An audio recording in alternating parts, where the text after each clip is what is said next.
एक minute. Last class में electrophilic addition reaction वाला पार्ट हम लोग डिस्कशन किए थे, उसमें हम लोगों का Br2 वाले पार्ट तक का रिएक्शन पूरा का पूरा कंप्लीट हो चुका था। Addition of Br2, addition of Tollens reagent, इस तरह के रिएजेंट्स वाले पार्ट हम लोग डिस्कस कर चुके थे। इसके बाद हम लोग को डिस्कशन में मोस्टली कुछ ऐसे टॉपिक्स का डिस्कशन करना है जो हम लोग मतलब जैसे जब डिस्कशन कैरी आउट करेंगे तो उसमें एक तो ऑक्सीमर्क्यूरेशन, डीमर्क्यूरेशन, हाइड्रोपोरेशन, ऑक्सीडेशन वाला पार्ट, और इसके अलावा रिएक्शन ऑफ अल्काइन वाले पार्ट का डिस्कशन करना है। उसी में एक छोटा सा टॉपिक और चलेगा, पेरोक्साइड इफेक्ट वाला पार्ट, एक एक करके इन सारी चीजों को डिस्कस करते चले जाएंगे। सबसे पहला पार्ट जो हम लोग को डिस्कशन में यूज करना है ऑक्सीमर्क्यूरेशन, डीमर्क्यूरेशन।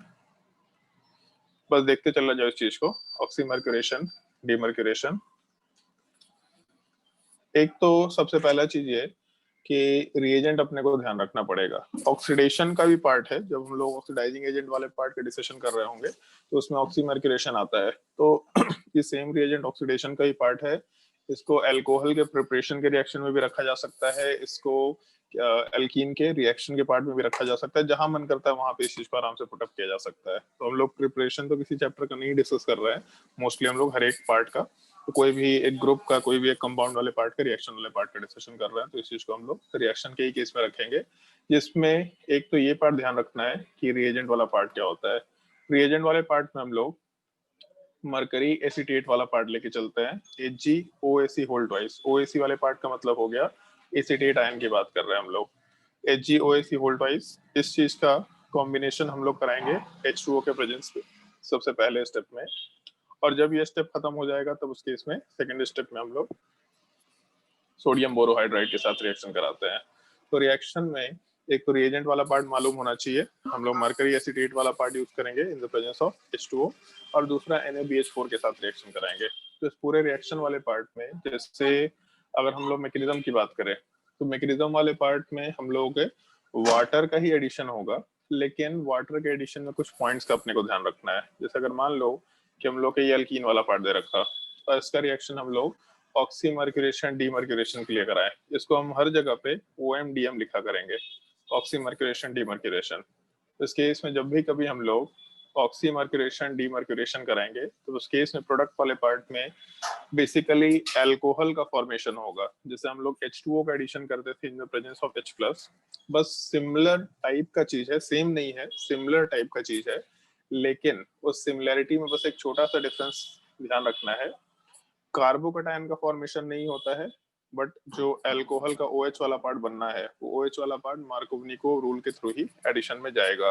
कार्बोकटायन का फॉर्मेशन नहीं हो रहा मतलब रीअरेंजमेंट नहीं हो सकता, लेकिन जब भी प्रोडक्ट बनाना है तो न्यूक्लियोफिलिक पार्ट मतलब अल्कोहल का OH माइनस वाला पार्ट उस कार्बन पे जाके ऐड हो रहा होगा जिस कार्बन पे laser number of hydrogen exist कर रहे होंगे। ये हम लोग के बोलने का तरीका हो सकता है। इनफैक्ट उस कार्बन पे जाके OH ग्रुप ऐड होगा जहाँ पे ज्यादा स्टेबल कार्बोकटायन निकल के आ रहा है।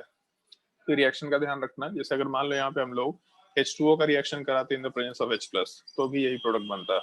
बट अगर यहाँ कार्बोकटायन रीअरेंजमेंट की कुछ पॉसिबिलिटी होती तो प्रोडक्ट चेंज हो सकता था, जो कि ऑक्सीमर्क्यूरेशन, डीमर्क्यूरेशन वाले पार्ट में नहीं होगा। बहुत ही सिंपल सा रिएक्शन है, रिएजेंट ध्यान होना चाहिए। मैकेनिज्म का कुछ पार्ट ध्यान होना चाहिए, क्योंकि मैकेनिज्म वाले पार्ट से हम लोग आराम से रिएक्शन को उन सारे पॉइंट्स पे एसोसिएट कर सकते हैं कि हम लोग का मार्केट में तो प्रोडक्ट ही क्यों बन रहा है। मैकेनिज्म वाले पार्ट में सबसे पहला स्टेप ये रहेगा कि जो हम लोग का मरकरी एसीटेट वाला पार्ट है, ये मरकरी एसीटेट वाला पार्ट अपने से एक एसीटेट आयन वाले पार्ट को लूज करता है। HgOAc वाला पार्ट का फॉर्मेशन होगा और साथ ही साथ OAc माइनस का फॉर्मेशन होगा, मतलब केवल एक एसीटेट आयन को लूज करके हम लोग मर्क्यूरियम आयन वाले पार्ट का फॉर्मेशन कराते हैं, G+ वाले पार्ट का फॉर्मेशन कराते हैं। अब इसके नेक्स्ट स्टेप में जो अपना अल्कीन वाला पार्ट है, वो अल्कीन वाला पार्ट इसी HgOAc+ वाले पार्ट के ऊपर, क्योंकि Hg+ है तो इसका मतलब इलेक्ट्रोफाइल है और अल्कीन वाला पार्ट न्यूक्लियोफाइल है, आराम से इसके ऊपर एडिशन में जाएगा। एडिशन में जाने के टाइम पे हम लोगों के पास एक नॉन क्लासिकल कार्बोकटायन का फॉर्मेशन होता है, मतलब जो HgOAc वाला पार्ट है वो ऐसा ही रह गया, हम लोग का मर्क्यूरियम आयन वाले पार्ट का फॉर्मेशन होगा, 3 मेंबर्ड साइक्लिक इंटरमीडिएट का फॉर्मेशन हो रहा है। तो ये जो नॉन क्लासिकल कार्बोकटायन बना, इसके वजह से रिअरेंजमेंट नहीं हो सकता। लास्ट क्लास में इस तरह के सारे रिएजेंट्स हम लोग देख चुके थे। और इसके अलावा फिर हम लोग नेक्स्ट स्टेप में जो वाटर वाला पार्ट लेके चल रहा है उसके साथ कॉम्बिनेशन कैरी आउट करते हैं। और एक चीज का ध्यान रखना है इसमें जैसे यहाँ तक का स्टेप जो भी हम मेंशन करेंगे, जैसे अगर हम लोग H2O का एडिशन कराते हैं तो हम लोग न्यूक्लियोफाइल का एडिशन हमेशा उस कार्बन पे कराया करते हैं जहाँ पे ज्यादा स्टेबल कार्बोकेटायन कैरेक्टर होता हो। तो एक नॉन क्लासिकल कार्बोकेटायन है, इस केस में दो कार्बन से अपने पास, दोनों में हम लोग जिस कार्बन के ऊपर ज्यादा स्टेबल कार्बोकेटायन कैरेक्टर होगा उसके ऊपर आराम से H2 वाले पार्ट को ऐड करा के, मतलब लोन पेयर वाले पार्ट को कोऑर्डिनेट करा के यहाँ से हम लोग H+ को हटा करके आराम से प्रोडक्ट का फॉर्मेशन करा सकते हैं। मतलब बेसिकली प्रोडक्ट वाले पार्ट में बीच वाले कार्बन के ऊपर OH का फॉर्मेशन होगा, बाहर वाले कार्बन के ऊपर HgOAC का फॉर्मेशन होगा। यहाँ से यहाँ तक का स्टेप, ये जो पूरा का पूरा स्टेप हम लोग मेंशन कर रहे हैं, जिसमें हम लोगों के मरकरी वाले ग्रुप का भी एडिशन हो रहा है और OH वाले ग्रुप का भी एडिशन हो रहा है। तो इस पूरे स्टेप को हम लोग ऑक्सीमर्क्यूरेशन में केवल ऑक्सीमर्क्यूरेशन बोलते हैं। मतलब हम लोगों का oxy group basically OH group addition हो रहा है और मर्क्यूरेशन भी हो रहा है। तो अल्कीन पे मरकरी और हम लोग के पूरे OH वाले ग्रुप का एडिशन हो रहा है। यहाँ तक के केवल स्टेप को हम लोग, मतलब इसके आगे पीछे के स्टेप की बात नहीं कर रहे, केवल यहाँ तक के स्टेप को हम लोग ऑक्सीमर्क्यूरेशन आराम से बोल सकते हैं। तो इस चीज का थोड़ा ध्यान रखना। मतलब हो सकता है कि आज तक सवाल पूछा तो नहीं गया, बट हो सकता है सवाल अगर पूछे तो केवल ऑक्सीमर्क्यूरेशन के स्टेप इंक्लूड कर ले, या हो सकता है केवल डीमर्क्यूरेशन के स्टेप इंक्लूड कर ले। तो ऑक्सीमर्क्यूरेशन के स्टेप ध्यान रखना, जिस स्टेप तक हम लोग के OH का एडिशन हो रहा है और साथ ही साथ HgOAC वाले पार्ट का, मतलब जो यहाँ से लेकर के यहाँ तक का स्टेप है उस चीज को हम लोग ऑक्सीमर्क्यूरेशन बोलेंगे। और एक बार ये स्टेप खत्म हो गया तब जाकर के फिर हम लोग डीमर्क्यूरेशन कैरी आउट कर सकते हैं। और डीमर्क्यूरेशन वाले पार्ट को अगर कंसिडर करें हम लोग, तो इसमें सेकेंड स्टेप में हम लोग का रिएजेंट दे रखा था NaBH4। मतलब पहले स्टेप में HgOAC होल ट्वाइस H2O, और उसके बाद नेक्स्ट स्टेप में हम लोग NaBH4 लेकर के चल रहे हैं। तो NaBH4 वाला पार्ट हाइड्राइड डोनर है, हम लोग रिडक्शन वाले पार्ट में डिस्कस कर चुके हैं। NaBH4 वाला पार्ट अगर कंसिडर करके चले तो यहाँ से Na+ मिलेगा और साथ ही साथ BH4- मिलेगा, और BH4- वाला पार्ट आराम से बोरोन हाइड्राइड और उसके अलावा H- में कन्वर्ट होगा। मतलब बेसिकली हाइड्राइड डोनर निकल के आ सकता है, फिर हाइड्राइड आयन का फॉर्मेशन हो जाएगा। तो हम लोगों का जो मर्क्यूरेशन वाले पार्ट होने के बाद, मतलब ऑक्सीमर्क्यूरेशन वाला पार्ट होने के बाद जो ग्रुप एग्जिस्ट करता है HgOAC, तो इस केस में मेटल वाला पार्ट अच्छा लिविंग ग्रुप होगा, क्योंकि मेटल वाले पार्ट में इलेक्ट्रॉन को शेयर करने की उतनी प्रॉपर्टी नहीं होती है। तो इस केस में आराम से यहाँ से H- वाला पार्ट इलेक्ट्रॉन कोऑर्डिनेट करके इसमें यहाँ से हटाएगा। मतलब प्रोडक्ट वाले पार्ट में हम लोग यहाँ पे OH का एडिशन और H का एडिशन आराम से कंसिडर कर सकते हैं। मतलब बेसिकली हम लोग के एल्कोहल का फॉर्मेशन हो जाएगा। तो इस स्टेप में हम लोग का मर्क्यूरी वाला ग्रुप हट जा रहा है, इसलिए हम लोग यहाँ पे डीमर्क्यूरेशन स्टेप आराम से मेंशन करते हुए काम कर सकते हैं। मैकेनिज्म के ऊपर बेस्ड तो 3 पॉइंट्स का ध्यान रखना है। पहला पॉइंट ये कि हम लोग का जो H2O रिएजेंट है, ये H2O वाला जो पार्ट है ये हम लोगों के OH वाले ग्रुप में जा रहा है, और हम लोग का जो NaBH4 वाला पार्ट है, यही NaBH4 वाला पार्ट हम लोग को इसको यहाँ पे ब्लू कलर से मेंशन कर देते हैं। तो यहाँ पे हम लोग का जो हाइड्रोजन है वो NaBH4 की तरफ से आ रहा। तो एक पॉइंट ये ध्यान रखना कि अगर इस H2O के जगह पे मान लो D2O डाल दे, तो इस केस में अगर H2O की जगह D2O डालेगा तो OH वाले पार्ट की जगह पे OD वाले पार्ट का फॉर्मेशन होगा। अगर इन केस NaBH4 वाले पार्ट की जगह पे NaBD4 दे दे तो यहाँ से D- मिलेगा। इसका मतलब H वाले पार्ट की जगह पे हम लोग ड्यूटेरियम से ग्रुप को एक्सचेंज कर सकते हैं। तो मैकेनिज्म इसलिए थोड़ा ध्यान रखने का है, मतलब एक बार जिसको याद रहेगा तो उसको याद ही रहेगा कि H2O की तरफ से हम लोग को OH मिल रहा है और NaBH4 की तरफ से H वाला पार्ट मिल रहा है। तो इस केस में अगर H2O की जगह D2 आएगा तो उस केस में केवल OD में चेंज होगा। अगर NaBH4 की जगह NaBD4 आएगा तो केवल जहां पे हाइड्रोजन का एडिशन हुआ तो वहां पे ड्यूटेरियम वाले पार्ट का एडिशन होगा। ये रिएक्शन के मैकेनिज्म से रिलेटेड एक छोटा सा पॉइंट है जो अपने को ध्यान रखना है, पहला चीज। दूसरा पार्ट ये कि हम लोग जब रिएक्शन को कंसिडर कर रहे थे तो उस केस में हम लोगों का जो इंटरमीडिएट वाला पार्ट है वो नॉन क्लासिकल कार्बोकेटायन रख रहा है। तो उस केस में non classical carbocation is formed as an intermediate. तो इसीलिए कार्बोकेटायन रीअरेंजमेंट वाला पार्ट तो नहीं होगा, ऐसा हम लोग आराम से बोलते हुए काम कर सकते हैं। मतलब कार्बोकेटायन रीअरेंजमेंट वाला पार्ट हम लोग आराम से कैंसिल कर सकते हैं, नॉन क्लासिकल कार्बोकेटायन बन रहा है, पहला चीज। दूसरा चीज ये हम लोग कंसिडर कर सकते हैं, जैसे अगर मान लो कि हम लोग कंपाउंड के एडिशन कराने की कोशिश कर रहे हैं तो इस केस में हम लोग जब भी कभी रिएक्शन कैरी आउट कराएंगे तो हमेशा जो H2O वाला पार्ट है वो ज्यादा स्टेबल कार्बोकेटायन वाले कैरेक्टर के कार्बन पे ही जाके ऐड होगा। तो जहाँ पे ज्यादा स्टेबल कार्बोकेटायन है वहां पे नॉर्मली हाइड्रोजन कम होता है, मतलब मार्कोवनिकोव रूल वाले पार्ट को फॉलो करता है। तो इस केस में आराम से हम मेंशन कर सकते हैं OH वाला पार्ट जो है वो न्यूक्लियोफाइल है, हमेशा मार्कोवनिकोव प्रोडक्ट बनेगा। मतलब हम लोग रिएक्शन कराते वक्त, हाँ ये कोई वैसे रूल ध्यान रखना कि हम लोग स्टेबिलिटी के हिसाब से ही काम कर रहे होते हैं। हम लोग का जो नॉन क्लासिकल कार्बोकेटायन बनता है उस नॉन क्लासिकल कार्बोकेटायन वाले पार्ट में भी हम लोग ये देखते हुए काम करते हैं कि हम लोग का ज्यादा स्टेबल कार्बोकेटायन कैरेक्टर किस पे है। जिस पार्ट पे या जिस कार्बन पे ज्यादा स्टेबल कार्बोकेटायन कैरेक्टर है हमेशा OH वाला पार्ट उसी कार्बन पे ऐड होगा। तो इस केस में हम लोग आराम से मार्कोवनिकोव प्रोडक्ट इन जनरल लिखते हुए काम कर सकते हैं। रेजोनेंस वगैरह का एक्स्ट्रा थोड़ा ध्यान रखते हुए काम करने का है कि हम लोग का OD वाला पार्ट, सॉरी OH वाला पार्ट जो कि न्यूक्लियोफाइल है वो आराम से मार्कोवनिकोव प्रोडक्ट के जैसा एडिशन में जाएगा। ये दूसरा पॉइंट हम लोग को ध्यान रखना होता है।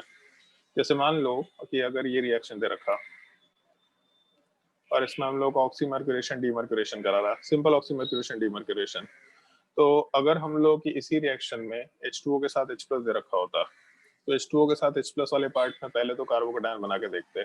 नीचे वाला पार्ट ज्यादा स्टेबल है तो ऊपर वाले पार्ट को कंसिडर नहीं कर रहा है, बट नीचे वाला पार्ट ज्यादा स्टेबल होने के बाद रीअरेंजमेंट में जाएगा क्योंकि ज्यादा स्टेबल कार्बोकेटायन मिल सकता है। तो इसका मतलब फाइनली ये कार्बोकेटायन मिलेगा, वहां पे H2O को ऐड करके H+ को हटा करके हम लोग आराम से ये प्रोडक्ट मेजर बनाए के चल सकता है। ये हम लोग का मेजर प्रोडक्ट निकल के आना चाहिए। बट अगर ऑक्सीमर्क्यूरेशन डीमर्क्यूरेशन है तो इन्हीं दोनों कार्बन में जहां पे ज्यादा स्टेबल कार्बोकेटायन है बस हम लोग ये देखेंगे कि इन दोनों में कहाँ पे ज्यादा स्टेबल कार्बोकेटायन है और वहीं पे हम लोग OH ग्रुप का एडिशन करा के प्रोडक्ट बनाएंगे। मतलब इस कार्बन वाले पार्ट पे हम लोग को ज्यादा स्टेबल कार्बोकेटायन दिख रहा है तो मेजर प्रोडक्ट बनाते वक्त आराम से बस यहाँ पे OH ग्रुप का एडिशन कराएंगे। तो अगर एल्कोहल का फॉर्मेशन कराना है विदाउट रीअरेंजमेंट, रीअरेंजमेंट नहीं चाहिए, तब उस केस में हम लोग ऑक्सीमर्क्यूरेशन डीमर्क्यूरेशन कराते हुए मार्कोवनिकोव प्रोडक्ट बना के आराम से प्रोडक्ट बना सकते हैं। इसमें ये हम लोग एडिशनल पार्ट ऐड कर सकते हैं। जैसे अगर मान लो कि ये कंपाउंड दे रखा और इसका रिएक्शन कराते वक्त हम लोग HgOAc होल ट्वाइस के साथ कराए इन द प्रेजेंस ऑफ D2O, और उसके अलावा हम लोग रिएक्शन वाले पार्ट में सेकेंड स्टेप में NaBH4 लेके चल रहा है। तो रिएक्शन में D2O तो दे दिया, मतलब OD का एडिशन होगा, लेकिन हम लोग के रिएक्शन वाले पार्ट में एक काम करते हैं, यहाँ पे एक और मिथाइल ग्रुप डाल देते हैं। हम लोग का OD वाला पार्ट तो ऐड होगा बट NaBH4 दे रखा है, मतलब यहाँ से हम लोग को हाइड्रोजन ही मिलेगा। तो D2O की तरफ से OD माइनस मिल गया और OD वाला पार्ट उस कार्बन पे ऐड होगा जहाँ पे ज्यादा स्टेबल कार्बोकेटायन कैरेक्टर है। इसका मतलब ये अपना प्रोडक्ट आराम से कंसिडर किया जा सकता है। इस एक चीज का थोड़ा ध्यान रखना, NaBH4 की तरफ से H आएगा और H2O की तरफ से OD माइनस वाला पार्ट आएगा। ऐसा नहीं कि H2O की तरफ से ही H और OH दोनों आता है, ऐसा नहीं होता। यहाँ से केवल OH आता है और NaBH4 की तरफ से H वाले पार्ट का एडिशन होता है। ये हम लोग का ऑक्सीमर्क्यूरेशन डीमर्क्यूरेशन वाला पार्ट है। सिंपल सा स्टेप है, मार्कोवनिकोव प्रोडक्ट बनाना है, बस इसी ध्यान रखते हुए काम करना होता है। और इसके बाद एक और सिमिलर टाइप का रिएक्शन है जो अपने को कंसिडर करना होता है, उस चीज को हम लोग डिस्कशन में आगे यूज करेंगे। अगर यहाँ तक के पॉइंट में कोई डाउट है किसी को तो पूछ सकता है, कोई भी डाउट होगा तो पूछते जाना।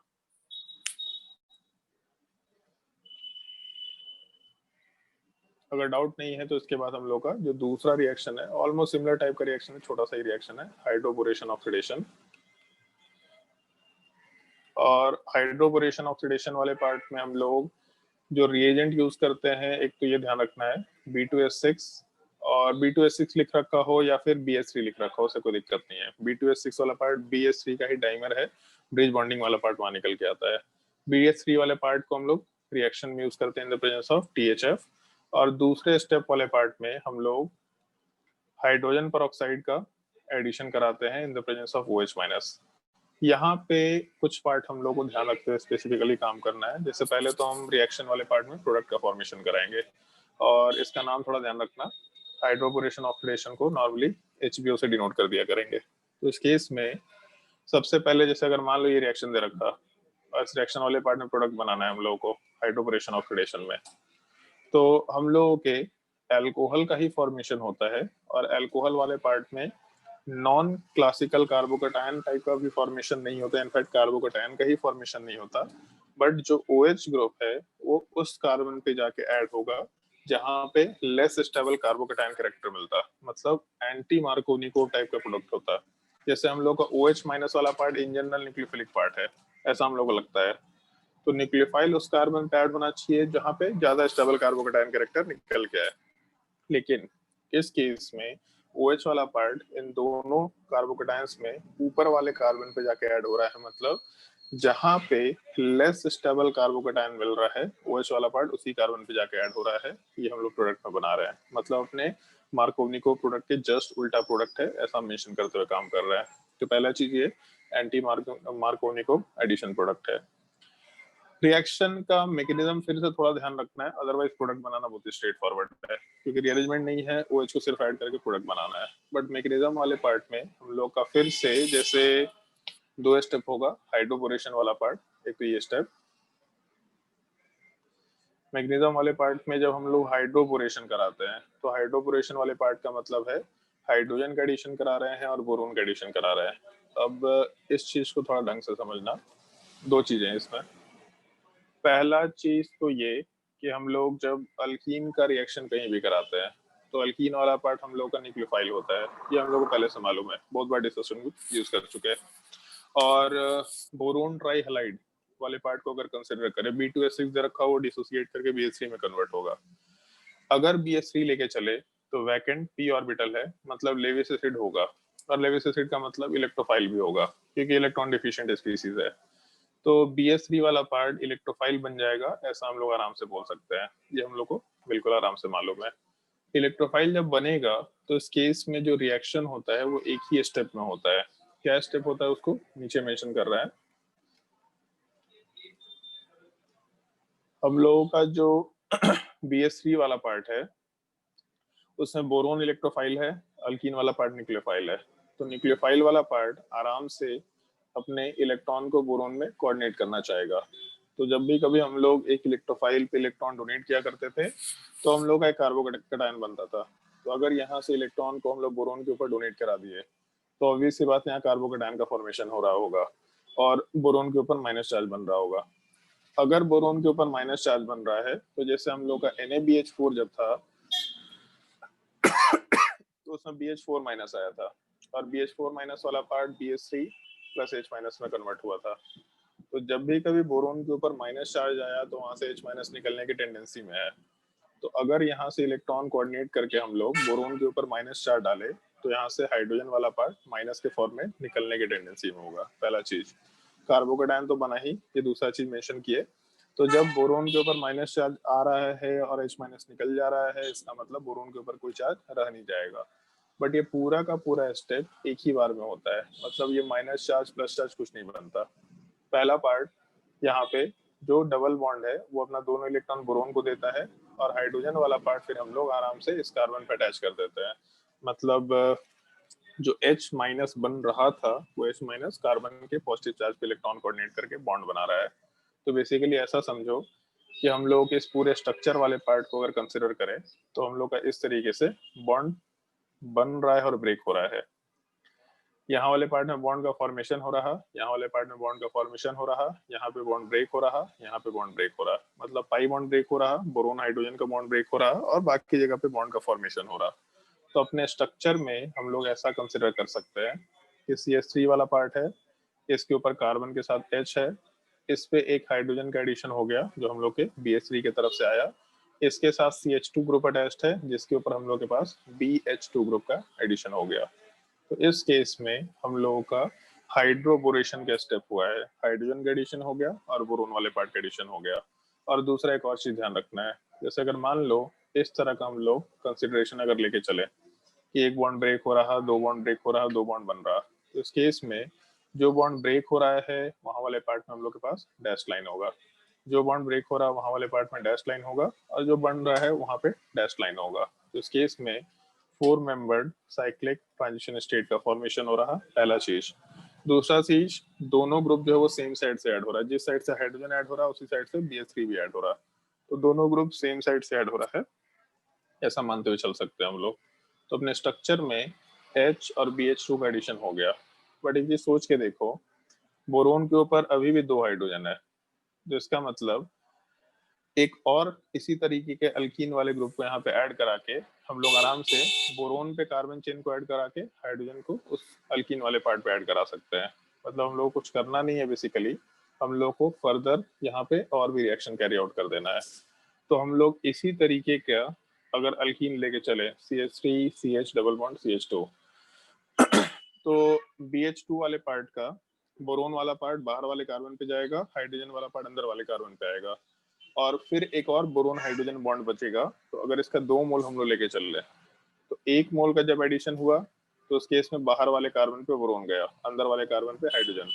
तो जब दूसरे मोल का एडिशन होगा तो उस केस में भी बाहर वाले कार्बन के ऊपर हम लोग का हाइड्रोजन वाला पार्ट, ये सॉरी बोरोन वाला पार्ट जाएगा, अंदर वाले कार्बन के ऊपर हाइड्रोजन जाएगा। इसका मतलब हम लोग के स्ट्रक्चर में ये चीज कंसिडर किया जा सकता है कि हम लोग के बोरोन वाले पार्ट में 3 अल्काइल चेन वाले पार्ट का एडिशन हो गया। पहले एक अल्कीन ऐड हुआ, फिर सिमिलर टाइप से 2 और अल्कीन का एक एक करके एडिशन होगा। तो बोरोन का तीनों हाइड्रोजन हटेगा, तीनों हाइड्रोजन वाला पार्ट अल्कीन वाले पार्ट पे ऐड हुआ, और वो कार्बन चेन वाला पार्ट बोरोन पे ऐड हो रखा है। ऐसा हम लोग कंसिडर कर सकते हैं। इस चीज को हम लोग ट्राई अल्काइल बोरोन बोल सकते हैं, फिर बोराइड बोल सकते हैं। तो सबसे पहले स्टेप में जब हम लोग का हाइड्रोबोरेशन हो रहा है, तो हाइड्रोबोरेशन वाले पार्ट में हम लोग के हाइड्रोजन और बोरोन का एडिशन हुआ, यहाँ तक का स्टेप आराम से बन जाएगा। फिर इसके बाद जब हम लोग ऑक्सीडेशन के स्टेप कैरी आउट करते हैं, तो ऑक्सीडेशन वाले पार्ट के स्टेप में हम लोग के H2O2 वाला पार्ट OH माइनस के साथ कंबाइन करके आराम से एसिड बेस रिएक्शन करा के HOO माइनस का फॉर्मेशन और साथ ही साथ H2O बनाता है। क्योंकि H2O2 का जो हाइड्रोजन है वो स्लाइटली एसिडिक नेचर का होता है, स्लाइटली एसिडिक नेचर का होता है। तो इसका मतलब यहाँ से H प्लस हटेगा, आराम से O माइनस बनाएगा और साथ ही साथ H2O का फॉर्मेशन होगा। जो पेरोक्साइड वाले पार्ट के तरफ से कंजुगेट बेस निकल के आया, हम लोगों के बोरोन वाले पार्ट से अटैच जो कंपाउंड था, हम लोग आराम से H2 O माइनस वाला जो सॉरी H2O2 वाले पार्ट का जो O माइनस वाला पार्ट है, आराम से यहाँ से इलेक्ट्रॉन को बोरोन के ऊपर कोऑर्डिनेट करके हम लोग ऐसा कुछ स्ट्रक्चर बना सकते हैं कि हम लोगों का बोरोन के ऊपर 3 बॉन्ड है और उन 3 बॉन्ड्स के अलावा एक O माइनस वाला पार्ट ऐड हो रहा है। मतलब बेसिकली बोरोन वाले पार्ट के ऊपर 3 कार्बन चेन एग्जिस्ट कर रहा है, और इसके अलावा यहाँ पे OH वाले पार्ट का फॉर्मेशन और बोरोन वाले पार्ट के ऊपर माइनस चार्ज का फॉर्मेशन। इसके बाद का एक स्टेप है जो थोड़ा नया स्टेप है, और ये पहली बार यहाँ पे दिखेगा। आगे हम लोग और भी रीअरेंजमेंट्स कराएंगे तो वहाँ पे फर्दर हम लोग को इस तरह का स्टेप दिखाई देगा। बोरोन वाले पार्ट के ऊपर माइनस चार्ज है, मतलब एक्स्ट्रा इलेक्ट्रॉन आ गया कहीं से, तो यहाँ के जो ग्रुप्स हैं वो माइग्रेट करने की टेंडेंसी में होते हैं, नॉर्मली हटने की टेंडेंसी में होता है। और एक चीज शायद सुन लिया होगा अब तक, पेरोक्साइड बॉन्ड काफी वीक नेचर का होता है, तो पेरोक्साइड बॉन्ड आराम से ब्रेक करने की टेंडेंसी में होता है। तो इस केस में नॉर्मली होता क्या है कि बोरोन के हाइब्रिडाइजेशन को अगर कंसिडर करें तो sp3 हाइब्रिडाइजेशन है। sp3 हाइब्रिडाइजेशन का मतलब टेट्राहेड्रल शेप होगा, और अगर टेट्राहेड्रल शेप हुआ तो बोरोन पे चारों बॉन्ड्स एग्जैक्टली बराबर डिस्टेंस पे होंगे। तो इस केस में बोरोन के ऊपर जो 3 कार्बन चेन है, इसमें से कोई भी एक कार्बन चेन वाला पार्ट इस पेरोक्साइड बॉन्ड के ऑक्सीजन के ऊपर शिफ्ट होगा, और जैसे ही ऑक्सीजन के ऊपर यहाँ का कार्बन चेन शिफ्ट हुआ, पूरा का पूरा कार्बन चेन वाला पार्ट उधर शिफ्ट हो गया, तो यहाँ से पेरोक्साइड बॉन्ड ब्रेक करके आराम से OH माइनस में कन्वर्ट हो जाता है। तो इससे होता क्या है कि हम लोग स्ट्रक्चर वाले पार्ट में 3 कार्बन दे रखा, बोरोन वाला पार्ट दे रखा, फिर 3 कार्बन दे रखा, उसके बाद बोरोन के ऊपर जो हम लोग के पास 2 OH मतलब 2 ऑक्सीजन वाला पार्ट था, उसमें जब हम लोग इधर के कार्बन चेन वाले पार्ट को उठा करके बिल्कुल ऊपर लेके चले गए, इसका मतलब हम लोग का कार्बन चेन वाला पार्ट यहाँ पे आ गया और OH माइनस वाला पार्ट यहाँ से रिमूव होकर के हट गया। तो अपने स्ट्रक्चर में जब हम लोग 1 मोल H2O2 और OH माइनस के साथ उस बोरोन ट्राई अल्काइल वाले पार्ट के साथ रिएक्शन कराए, तो हम लोग इस तरह का एक स्ट्रक्चर निकल के आया जहाँ पे बोरोन, ऑक्सीजन और अल्काइल चेन वाला पार्ट है। तो सिमिलर टाइप से हम लोग के अगले स्टेप्स में अगर हम लोग H2O2 वाले पार्ट का और OH माइनस वाले पार्ट के 2 मोल्स का रिएक्शन करा दें, दोनों के 2 मोल्स का रिएक्शन, तो एक H2O2 फिर से ये स्टेप रिपीट करेगा, फिर उसके बाद वापस से एक ये वाला पार्ट स्टेप में रिपीट होगा, फिर एक और फर्दर ऑक्सीजन वाला पार्ट आएगा, मतलब बोरोन और कार्बन चेन के बीच में ऑक्सीजन वाला पार्ट आएगा। फिर उसके बाद जब दूसरा मोल जाएगा तो उसमें भी सिमिलर टाइप का ऐसा कुछ स्ट्रक्चर निकल के आना चाहिए। और इसके बाद वाले स्टेप में हम लोगों का 3 OH माइनस बहुत सिंपल तरीके से इलेक्ट्रॉन कोऑर्डिनेट करके यहाँ से ग्रुप को हटाएगा, तो एक OH माइनस ऐड हुआ, एक हम लोग का RO माइनस, मतलब यहाँ पे 3 कार्बन वाला पार्ट दे रखा और 3 कार्बन के साथ ऑक्सीजन वाला पार्ट, हम लोग का एक OH माइनस ऐड होगा और एक यहाँ से लिविंग ग्रुप वाले पार्ट को हम लोग हटा के आराम से प्रोडक्ट बनाते जा सकते हैं। तो एक OH माइनस ऐड हुआ तो एक ग्रुप यहाँ से हटाए, दूसरा OH माइनस ऐड होगा दूसरा ग्रुप हटाएंगे, तीसरा OH माइनस ऐड होगा तीसरा ग्रुप हटाएंगे। इसका मतलब अगर हम लोग 3 मोल का एडिशन करा रहे हैं OH माइनस वाले पार्ट में, तो अपने प्रोडक्ट वाले पार्ट में 3 तो हम लोग को ये ग्रुप मिलने वाला है O माइनस, और उसके अलावा B के साथ 3 OH ग्रुप वाले पार्ट का फॉर्मेशन मिल जाएगा। और वाटर में जो भी मीडियम दे रखा, क्योंकि मतलब रिएक्शन मिक्सचर में वाटर तो होगा ही, वाटर वाले मीडियम में यहाँ पे जो अल्कोक्साइड आयन मिला, ये अल्कोक्साइड आयन वाला पार्ट आराम से हम लोगों के H प्लस का एडिशन करा के 3 मोल अल्कोहल का फॉर्मेशन करा सकता है। ये पूरे स्टेप में हम लोग ऑक्सीडेशन वाला पार्ट, मतलब ऑक्सीजन का एडिशन करा रहे हैं कार्बन चेन पे, इसलिए इस चीज को हम लोग ऑक्सीडेशन प्रोसेस आराम से बोलते हुए काम कर सकते हैं।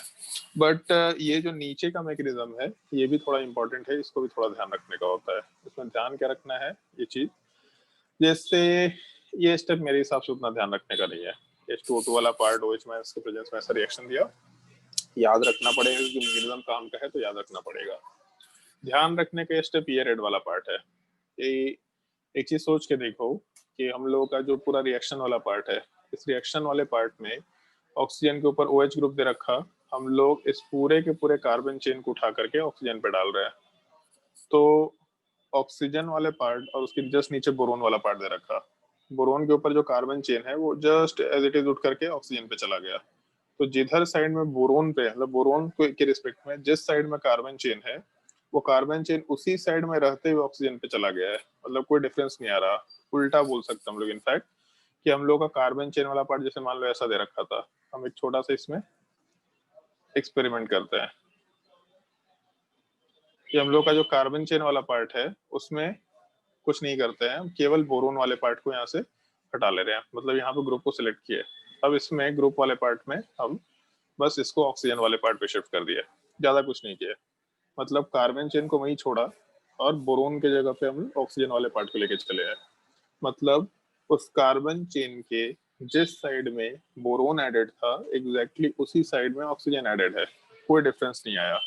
तो पहले हम लोग अभी बोले थे ऊपर अपने डिस्कशन में कि हम लोगों का H और बोरोन सेम साइड में ऐड होगा, मतलब हम लोग जब रिएक्शन करा रहे हैं तो 4 मेंबर्ड साइक्लिक ट्रांजिशन स्टेट में H और बोरोन सेम साइड में ऐड हो रहा है, मतलब कार्बन चेन में एक साइड हाइड्रोजन उसी साइड में बोरोन ऐड हो रहा है।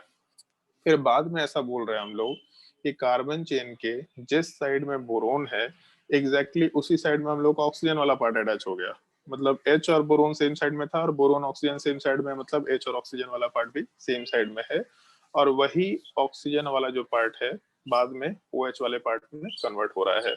इसका मतलब यहाँ वाले पार्ट में स्टीरियो केमिस्ट्री काफी अपने लिए इंपॉर्टेंट है, जो अपने को ध्यान रखना होता है स्टीरियो केमिस्ट्री वाले पार्ट में, कि हम लोग का जो रिएक्शन चल रहा है इस पूरे के पूरे रिएक्शन वाले पार्ट में हम लोग एक चीज का ध्यान रखते हैं, जैसे प्रोडक्ट के स्टीरियो केमिस्ट्री का जब भी डिस्कशन करेंगे तो हम लोग इन जनरल अभी तक जो भी रिएक्शन किए थे आइदर एंटी एडिशन रिएक्शन था और नहीं तो मिसलेनियस टाइप का पार्ट था, बट इस केस में हम लोगों का H वाला ग्रुप और जो हम लोगों का ये OH वाला ग्रुप है वो दोनों सेम साइड से ऐड होगा। तो यहाँ पे हम एक छोटा सा पॉइंट मॉडिफिकेशन करने के लिए डाल सकते हैं इस पर्टिकुलर पॉइंट पे, यहाँ पे हम रीअरेंजमेंट का स्टेप लिख रहे हैं, और यहाँ पे रीअरेंजमेंट का स्टेप थोड़ा यूनिक है, पहली बार देख रहे हैं, बट आगे जैसे Hofmann bromamide degradation, Curtius reaction, Lossen reaction, सब जगह इसी तरह का रीअरेंजमेंट चलेगा, तो वहाँ पे बहुत ही नॉर्मल टाइप की चीज हो जाएगा, रीअरेंजमेंट वाला स्टेप है।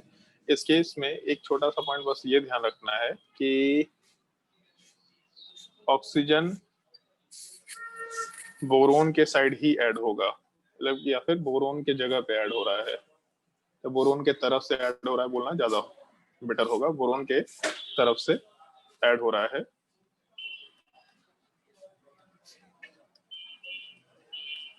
ये चीज बोलना ज्यादा बेटर होगा, थोड़ा ध्यान रखने का है। मतलब कार्बन चेन में बोरोन हटा, उसी की जगह पे ऑक्सीजन आ गया, मतलब बेसिकली OH वाला पार्ट उसी साइड से आने वाला है। तो इस पूरे रिएक्शन वाले पार्ट में एक तो हम लोग का हाइड्रोबोरेशन वाले पार्ट का स्टेप है, हाइड्रोजन और BH2 का एडिशन हुआ, ट्राई अल्काइल बोराइड का फॉर्मेशन हुआ। इसमें बस यही एक पार्ट एडिशन का काम में है कि H और BH सेम, BH2 वाला पार्ट सेम साइड में होगा। मतलब यहाँ पे चाहे तो लिख सकते हैं H and boron will be syn to each other।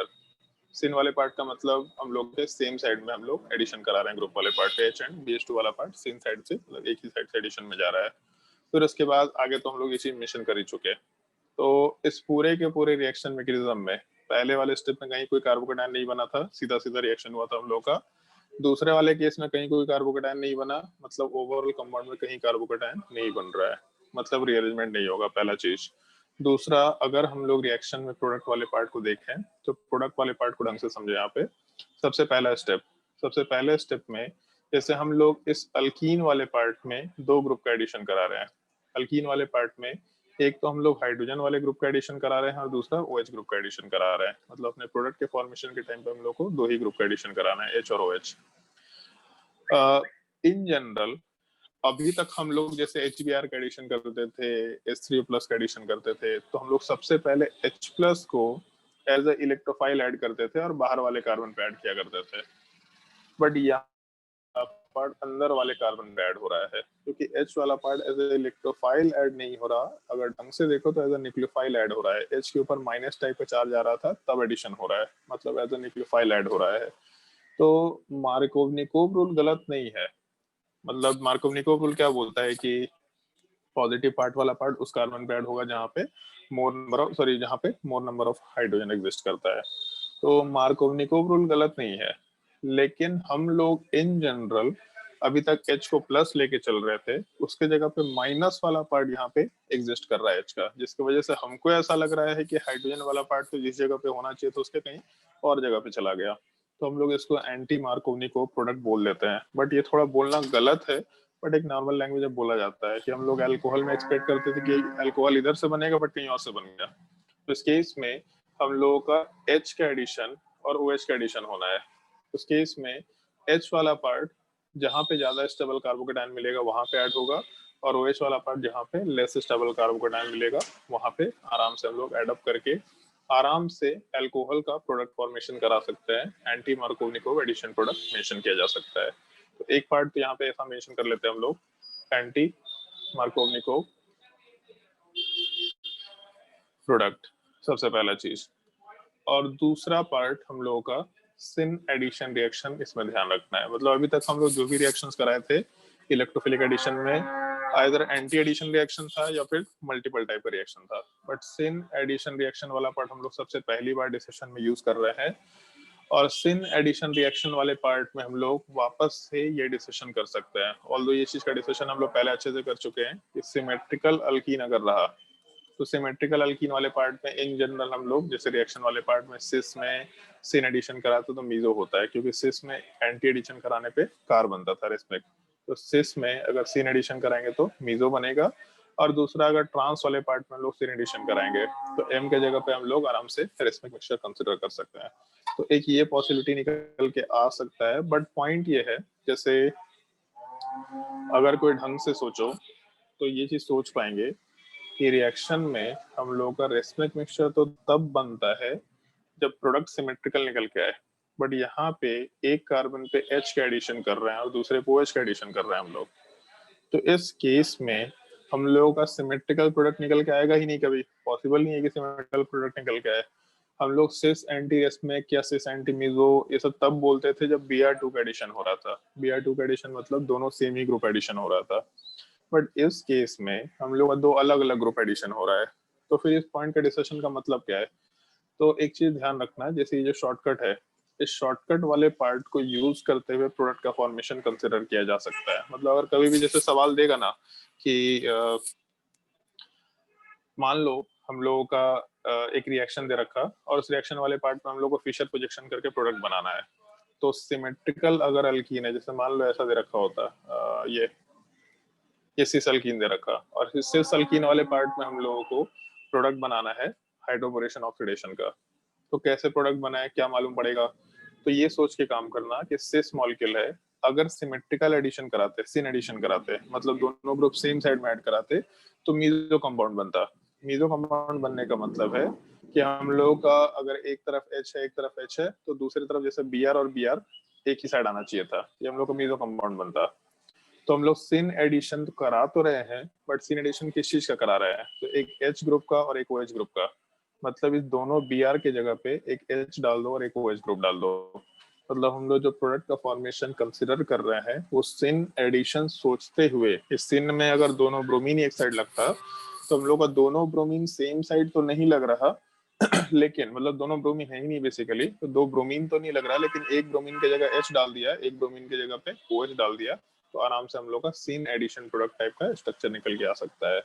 तो अगर कभी सिमेट्रिकल अल्कीन रहा और उसमें सिस स्ट्रक्चर दिया और इस तरह का फिशर प्रोजेक्शन से रिलेटेड सवाल दे दिया, तो फाइंड द प्रोडक्ट, तो कैसे बनाएंगे प्रोडक्ट? तो इस तरीके को ध्यान रख सकते हैं कि सिस में सिमेट्रिकल अल्कीन होने पे क्या प्रोडक्ट बन के आता, सीधा सेम साइड में दोनों ग्रुप को ऐड कर दो, एच को और ओ एच को, और वहां से प्रोडक्ट का फॉर्मेशन। और बाकी स्विचिंग करके देख लेना, ये चार ऑप्शन है, स्विचिंग करने से कौन कौन से ऑप्शन इससे मैच कर सकते हो, तो जो ऑप्शन मैच करे वो अपना आंसर निकल के आ जाएगा। तो एक ये रिएक्शन मैकेनिज्म है जो अपने को ध्यान रखना है, एंटी मार्कोनिको प्रोडक्ट बनेगा, सिनेडेशन रिएक्शन होगा, बड़ा सिंपल सा स्टेप है, हम लोग मेंशन कर सकते हैं। अगर सेकंड वाले मैकेनिज्म में किसी को कोई डाउट है तो पूछ सकता है, सेकंड वाला मैकेनिज्म थोड़ा कॉम्प्लिकेटेड टाइप का है, अगर कोई डाउट है तो पूछ सकता है।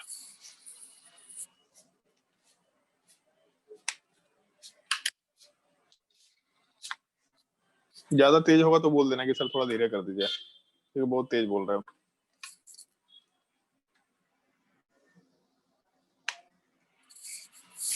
चलो ध्यान दो, जैसे एक क्वेश्चन हम डिस्कशन कर रहे हैं, मान लो जैसे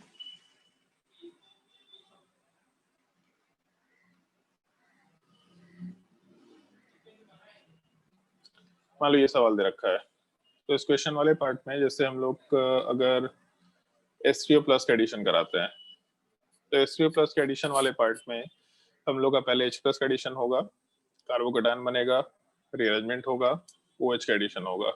मतलब बेसिकली कार्बोकेटायन यहाँ पे बनेगा, फिर 5 मेंबर रिंग के जस्ट बाहर वाले कार्बन के ऊपर पॉजिटिव चार्ज है, रीअरेंजमेंट होगा, रीअरेंजमेंट होने का यहाँ कार्बोकेटायन बनेगा, फिर पॉजिटिव चार्ज बगल वाले कार्बन पे शिफ्ट होगा, यहाँ कार्बोकेटायन बनेगा, और उस पर OH का एडिशन करा सकते हैं। मतलब फाइनली हम लोग का ये प्रोडक्ट निकल के आना चाहिए। तो इस केस में कार्बोकेटायन हुआ तो कार्बोकेटायन रीअरेंजमेंट पॉसिबल है। अगर ऑक्सीमर्क्यूरेशन डीमर्क्यूरेशन होगा, तो ऑक्सीमर्क्यूरेशन डीमर्क्यूरेशन में कार्बोकेटायन रीअरेंजमेंट तो नहीं होगा, एक कार्बन के ऊपर H का एडिशन होगा, एक के ऊपर OH का एडिशन। जहां पे ज्यादा स्टेबल कार्बोकेटायन दिख रहा है वहां पे OH का एडिशन कर दो, ये हम लोग का मेजर प्रोडक्ट निकल के आने वाला है। और अगर इसी कंपाउंड के अंदर हम लोग हाइड्रोबोरेशन ऑक्सीडेशन कराते हैं, तो जहां पे हम लोग का ज्यादा स्टेबल कार्बोकेटायन दिख रहा है वहां पे हम लोग H का एडिशन कराएंगे, तो बाहर वाले पे OH का एडिशन करा सकते हैं। मतलब अगर रिअरेंजमेंट नहीं चाहिए तो ऑक्सीमर्क्यूरेशन या फिर हम लोग हाइड्रोबोरेशन ऑक्सीडेशन करा सकते हैं, और उसमें भी मार्कोवनिकोव प्रोडक्ट चाहिए तो ऑक्सीमर्क्यूरेशन डीमर्क्यूरेशन, और अगर एंटी मार्कोवनिकोव चाहिए तो हम लोग आराम से हाइड्रोबोरेशन ऑक्सीडेशन कंसिडर करते हुए काम कर सकते हैं। ये दो रिएक्शन मैकेनिज्म का थोड़ा ध्यान रखना है। थोड़ा रिएक्शन मैकेनिज्म काम का है, मोस्टली इसमें प्रोडक्ट बनाने वाला पार्ट काम का है। हाइड्रोबोरेशन ऑक्सीडेशन का मैकेनिज्म के ऊपर जो स्टीरियोकेमिस्ट्री का सवाल है ये थोड़ा इंपॉर्टेंट पार्ट रहेगा जो हम लोग को कंसिडर करना होगा, बाकी तो मेरे हिसाब से सिंपल सी चीज है इसमें। और इन दोनों पार्ट के बाद एक छोटा सा पार्ट है जो हम लोग को डिस्कशन में यूज करना होता है, कि लास्ट क्लास में शायद तुम लोग को बोले थे हम पढ़ के आने के लिए, पेरोक्साइड इफेक्ट। बताओ भाई कोई पढ़ के आया है? अनुज पढ़ के आया है?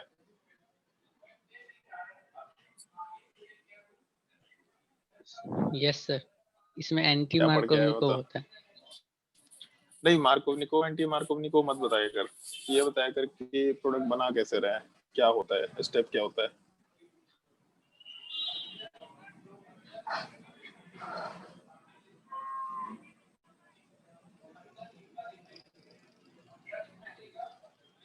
अंकित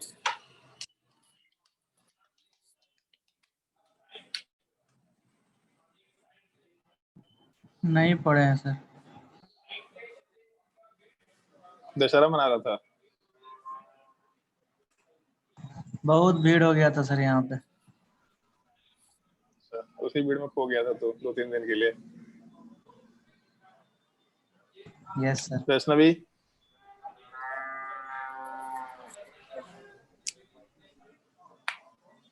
पढ़ के आई है? नहीं सर। अच्छा, ऐसे तो पूजा पाठ कर रही होगी डेफिनेटली। हाँ, घर पे हो रहा था, बिजी था थोड़ा। बढ़िया। वैभव,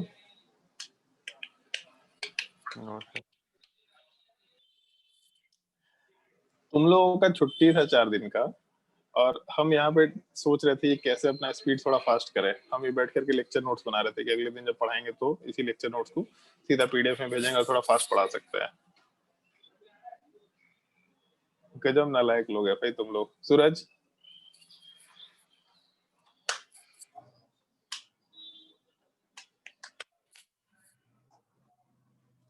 बताओ भाई। सूरज,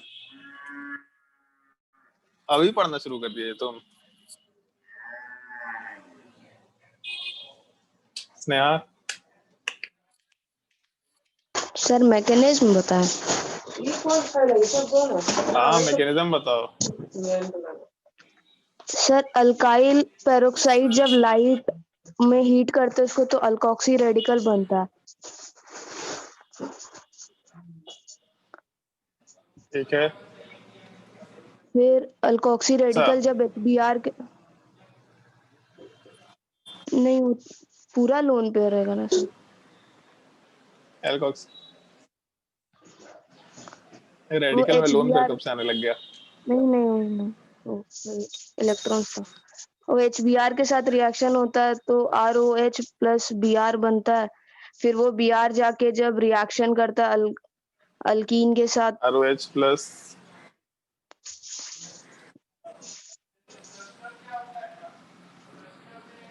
Br जाके जब रिएक्शन करता है अल्कीन के साथ, हाँ तो वो तो फर्स्ट ऐसा वाले हाँ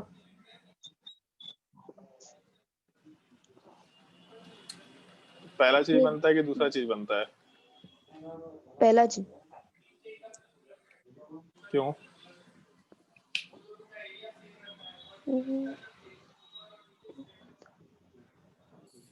क्या है पहला चीज? कोई और जवाब देना चाहेगा तो दे सकता है।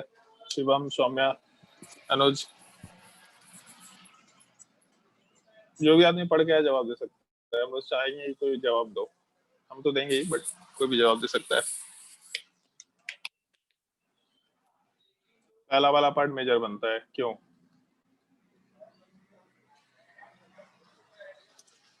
कोई भी आदमी कुछ ज्ञान बांटना चाहेगा? सर निशांत, क्योंकि पहला वाला हाँ ज्यादा बोलो। स्टेबल इसलिए। पहला वाला ज्यादा स्टेबल क्यों है?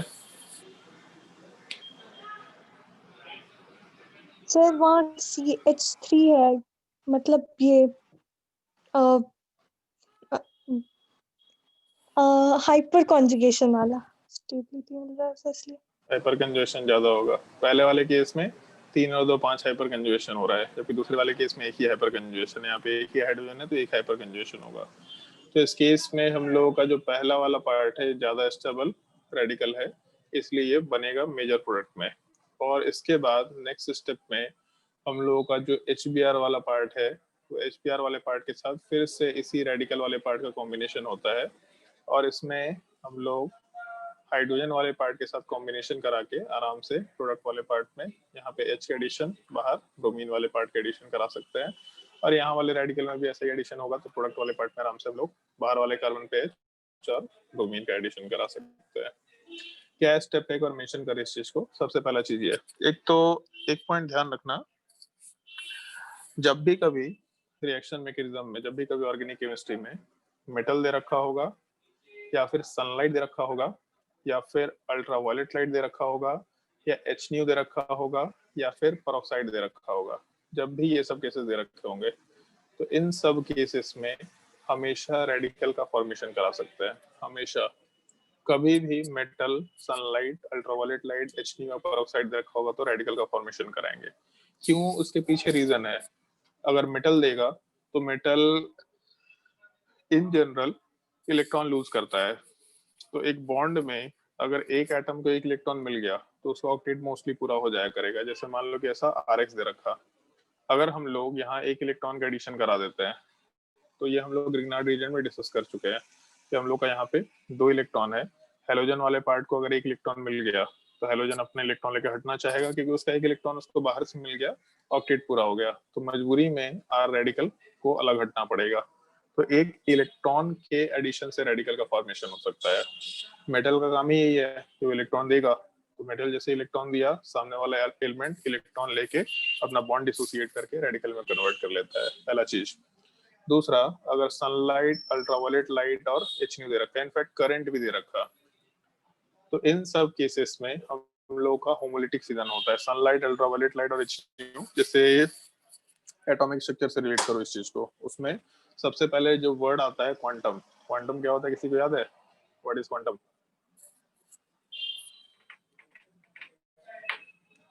किसी को भी याद है क्वांटम क्या होता है?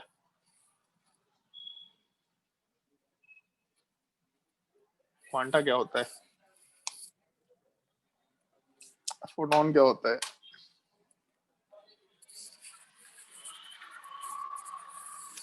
किसी को याद नहीं है फोटोन क्या होता है, क्वांटम क्या होता है, क्वांटा क्या होता है? तीनों टर्म में क्या डिफरेंस है?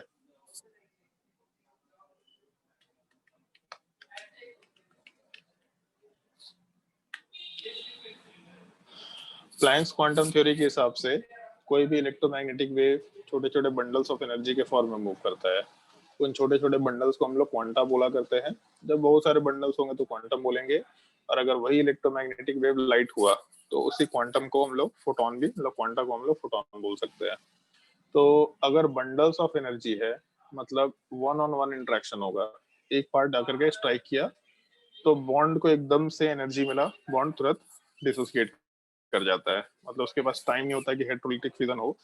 बॉन्ड को एकदम से एनर्जी मिला, पार्टिकल एकदम से दूर जाना चाहेगा, तो यहाँ पे होमोलिटिक फिजन हो जाता है। होमोलिटिक फिजन होने का मतलब रेडिकल का फॉर्मेशन होगा। होमोलिटिक फिजन होने का मतलब बॉन्ड जो है वो इक्वल डिस्ट्रीब्यूशन में जाएगा, जैसे यहाँ वाले पार्ट में ROR, ये इक्वल डिस्ट्रीब्यूशन में जाएगा, रेडिकल का फॉर्मेशन होगा। सिंपली उसको ऐसा समझो, यहाँ जो 2 इलेक्ट्रॉन है, दोनों के दोनों इलेक्ट्रॉन अपने अपने एटम के ऊपर वापस जाएंगे। करंट में भी सेम टाइप का चीज होता है, करंट में बेसिकली इलेक्ट्रॉन ही मिल जाता है, तो इस तरह का होमोलिटिक फिजन होगा।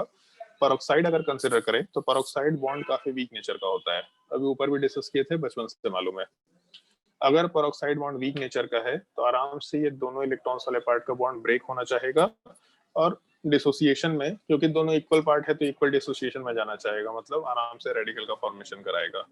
तो पेरोक्साइड दे रखा हो, मेटल दे रखा हो, सनलाइट दे रखा हो, अल्ट्रावायलेट लाइट दे रखा हो, HNO दे रखा हो, या करंट दे रखा हो, इन सब केसेस में होमोलिटिक फिजन होगा और रेडिकल का फॉर्मेशन होगा। तो पेरोक्साइड में जब होमोलिटिक फिजन हुआ तो ऑक्सीजन रेडिकल का फॉर्मेशन हुआ। ऑक्सीजन रेडिकल वाला पार्ट HBr के साथ जब कंबाइन किया तो हाइड्रोजन वाला पार्ट ऑक्सीजन के रेडिकल के साथ कंबाइन करके OH का बॉन्ड बनाएगा, तो ब्रोमीन को अपना इलेक्ट्रॉन लेकर हटना पड़ेगा, क्योंकि हम लोग के जो OH वाले पार्ट का बॉन्ड स्ट्रेंथ है वो थोड़ा ज्यादा है एज कम्पेयर टू हम लोग के Br वाले पार्ट का। तो हम लोग के रिएक्शन वाले पार्ट में हम लोग आराम से ROH का फॉर्मेशन कराएंगे, Br रेडिकल वाले पार्ट को हटाएंगे। फिर उसके बाद जो अल्कीन है, ये अल्कीन वाला पार्ट के ऊपर Br रेडिकल का एडिशन होता है, और Br रेडिकल के एडिशन में जैसे 2 इलेक्ट्रॉन्स है डबल बॉन्ड में, तो एक इलेक्ट्रॉन अगर बाहर वाले कार्बन का कंबाइन किया ब्रोमीन रेडिकल के साथ तो अंदर वाले कार्बन के ऊपर रेडिकल बनेगा, मतलब पहला सिनेरियो। अगर हम लोग का दूसरा सिनेरियो हुआ कि ये अंदर वाले कार्बन का इलेक्ट्रॉन कंबाइन किया तो बाहर वाले का इलेक्ट्रॉन उसके पास वापस चला जाएगा, मतलब Br रेडिकल जिस कार्बन पे कंबाइन करेगा, जैसे हम लोग कार्बोकेटायन बनाया करते थे, तो जिस कार्बन पे हाइड्रोजन ऐड हो रहा था उसके बगल वाले पे पॉजिटिव चार्ज जा रहा था, तो Br रेडिकल अगर पहले वाले पे ऐड होगा तो दूसरे पे रेडिकल, अगर Br रेडिकल दूसरे वाले पे ऐड होगा तो उसके इसमें पहले पे रेडिकल, ऐसा कंसिडर कर सकते हैं। तो हम लोग का ये प्रोडक्ट बन सकता है जिसमें ज्यादा स्टेबल रेडिकल वाला पार्ट हम लोग का ये पहला पार्ट है, ऐसा बोल सकते हैं, क्योंकि ज्यादा हाइपर कंजुगेशन है।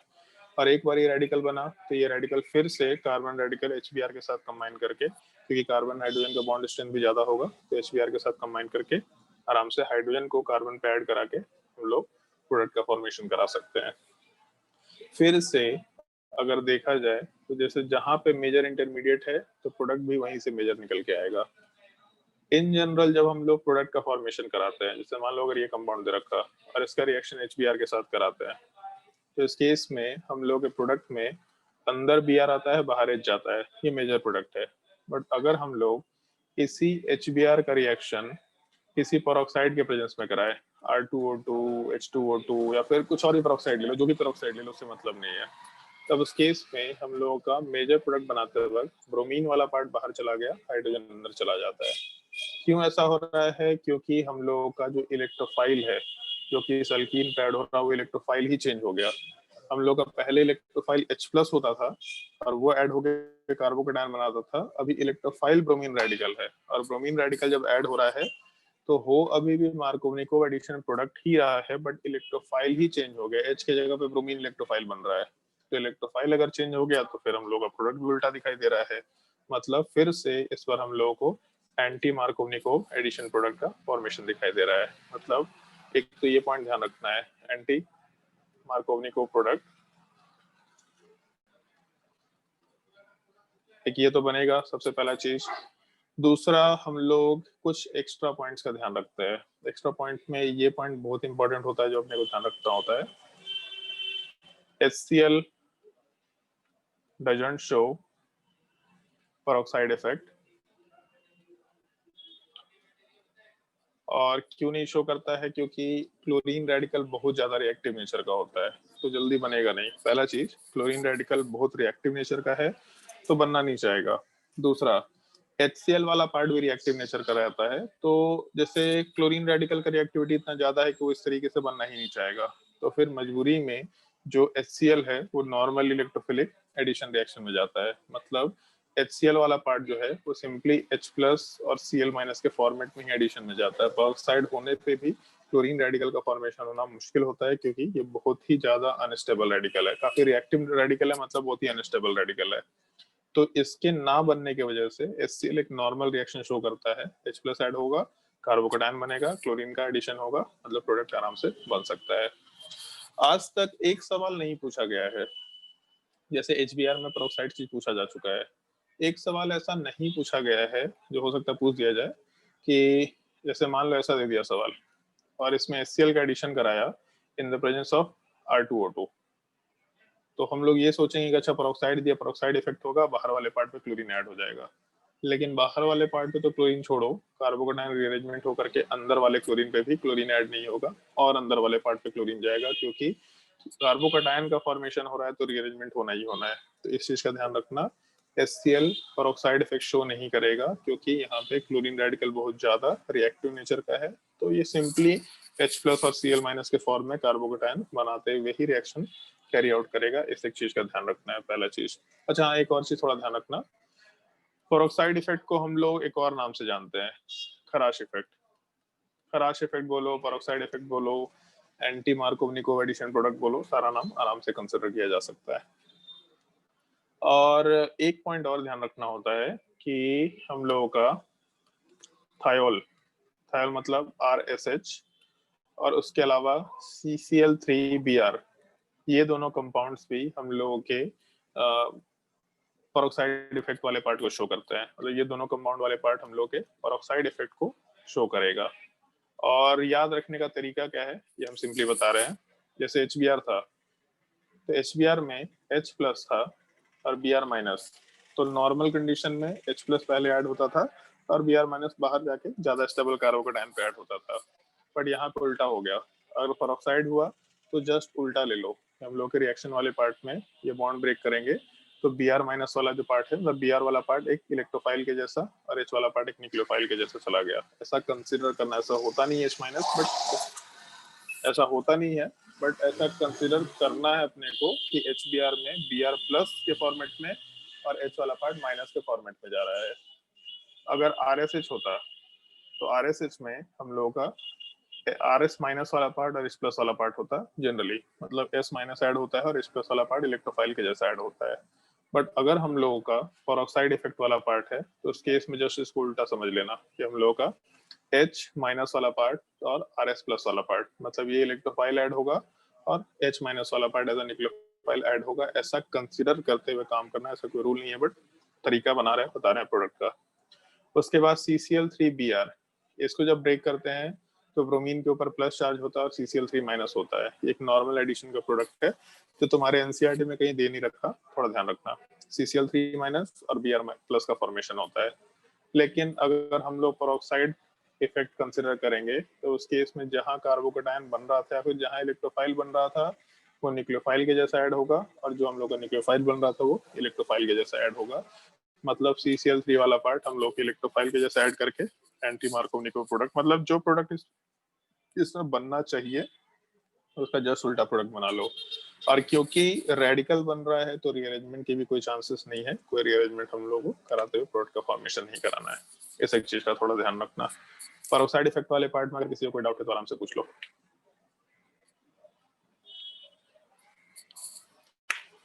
तुम लोग कहीं कोई डाउट नहीं आ रहा?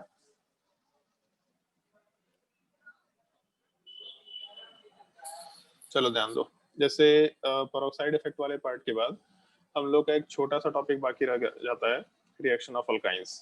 और रिएक्शन ऑफ अल्काइन में कुछ भी हम लोग को ऐसे ध्यान नहीं रखना होता है एक पॉइंट के अलावा, बाकी चीजें बस रिएजेंट ध्यान रखो, प्रोडक्ट ध्यान रखो, प्रोडक्ट बनाने आना चाहिए।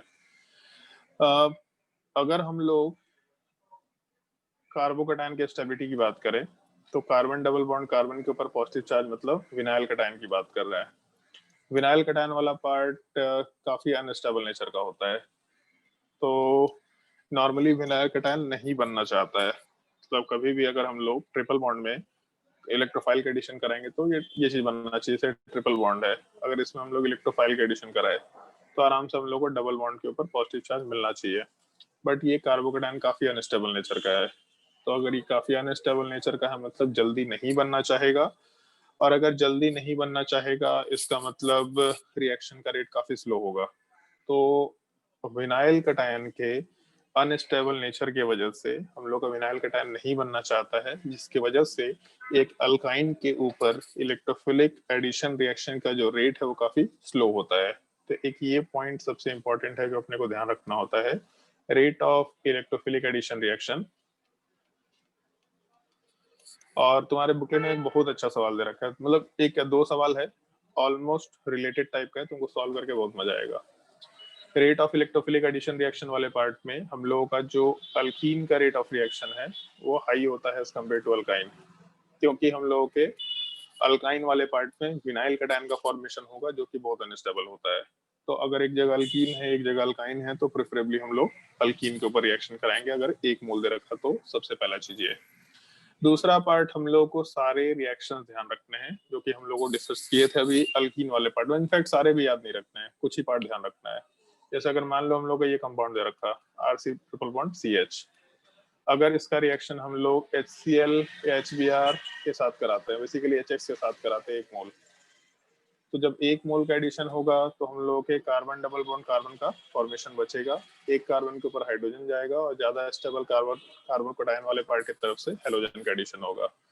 फिर इसी में हम लोग वापस से एक और मोल HX का एडिशन करा सकते हैं, और जब दोबारा एक और मोल का एडिशन होगा तो अपने प्रोडक्ट के फॉर्मेशन में जो पाई बॉन्ड है वो भी हटेगा, उसके ऊपर एक हाइड्रोजन का एडिशन होगा। पहले से हाइड्रोजन और हेलोजन तो है, उसी पाई बॉन्ड को हटाने के बाद एक कार्बन के ऊपर हाइड्रोजन का एडिशन और दूसरे के ऊपर हेलोजन का एडिशन करा सकते हैं। इसका मतलब ये हम लोग के एक ही कार्बन के ऊपर 2 हेलोजन का एडिशन होगा। इस चीज को हम लोग इन जनरल जेमिनल डाइहैलाइड बोलते हैं। जैसे विसिनल डाइहैलाइड वर्ड था, सिमिलर टाइप से हम लोग जेमिनल डाइहैलाइड वर्ड आराम से यूज कर सकते हैं। ये पहला रिएजेंट हाइड्रोजन हैलाइड ध्यान रखना अपने को। दूसरा पार्ट, अगर हम लोग X2 का रिएक्शन कराते हैं क्लोरीनेशन और ब्रोमिनेशन, तो इसमें भी जब हम लोग 1 मोल का रिएक्शन कराएंगे तो 1 मोल वाले पार्ट में हम लोग का डबल बॉन्ड वाला पार्ट हटेगा। 1 मिनट, जब हम लोग 1 मोल का रिएक्शन कराएंगे तो 1 मोल वाले पार्ट में हम लोग का अल्कीन वाला पार्ट जो है वो हटेगा, सॉरी अल्काइन वाला पार्ट हटेगा, और अल्काइन वाला पार्ट हटने के बाद हम लोग का एंटी एडिशन होकर दोनों हेलोजन इस टाइप से ऐड होगा। बट जब हम लोग दूसरे मोल का एडिशन कराएंगे वापस से, तो उस केस में दोनों कार्बन के ऊपर एक एक हेलोजन पहले से है, और एक एक हेलोजन का एडिशन और हो जाएगा, पाई बॉन्ड हटेगा, एक एक हेलोजन का एडिशन हो जाएगा, मतलब एक पाई बॉन्ड हटा, 2 हेलोजन, दूसरा पाई बॉन्ड हटा, वापस से 2 हेलोजन, टोटल 4 हेलोजन का एडिशन हो जाएगा। ये अपना फाइनल प्रोडक्ट निकल के आना चाहिए। तीसरा जो रिएक्शन वाला पार्ट है वो हम लोग कंसिडर कर सकते हैं HOX वाले पार्ट, हाइपोहेलस एसिड। इस केस में जब 1 मोल का एडिशन होता है तो 1 मोल का एडिशन वाले पार्ट में हम लोगों का अल्कीन का फॉर्मेशन होगा और बाहर वाले कार्बन पे हेलोजन, अंदर वाले कार्बन पे OH ग्रुप का एडिशन होता है। फिर उसके बाद जब वापस से हम लोग एक और मोल HOX का एडिशन कराते हैं तो अंदर वाले कार्बन के ऊपर फिर से पाई बॉन्ड हटेगा, बाहर वाले कार्बन के ऊपर फिर से हेलोजन हुआ और अंदर वाले कार्बन के ऊपर OH वाला पार्ट, और एक कार्बन के ऊपर 2 H ग्रुप अनस्टेबल होता है तो यहाँ से हम लोग H2O को रिमूव करके आराम से अपने प्रोडक्ट में एक एल्डिहाइड या कीटोन का फॉर्मेशन करा के ऐसा कंपाउंड का फॉर्मेशन कंसीडर कर सकते हैं, मतलब C double bond O CHH2 का फॉर्मेशन। तो बस ये ध्यान रखना है कि एक पे OH एक पे X एडिशन हुआ बट एक कार्बन के ऊपर 2 H ग्रुप अनस्टेबल है तो वहां से H2O को हटा के डबल बॉन्ड ऑक्सीजन का फॉर्मेशन कराए। और इसके बाद चौथा रिएजेंट जो अपने को ध्यान रखना है वो ये ध्यान रखना है, अगर हम लोग H2O का एडिशन कराते हैं इन द प्रेजेंस ऑफ H+, तो इस रिएक्शन को थोड़ा एक्स्ट्रा ध्यान रखना। अगर हम लोगों का अल्कीन के ऊपर सॉरी अल्काइन के ऊपर H2O का एडिशन कराना है तो हम लोग पहले कैटलिस्ट H+ लेके चलते थे, बट क्योंकि अल्कीन वाला पार्ट बहुत ही अनस्टेबल नेचर का होता है, जो कटायन बनता है वो बहुत ही अनस्टेबल नेचर का होता है, तो अल्काइन का रिएक्टिविटी काफी कम निकल के आता है, तो केवल H+ से भी काम नहीं चलेगा।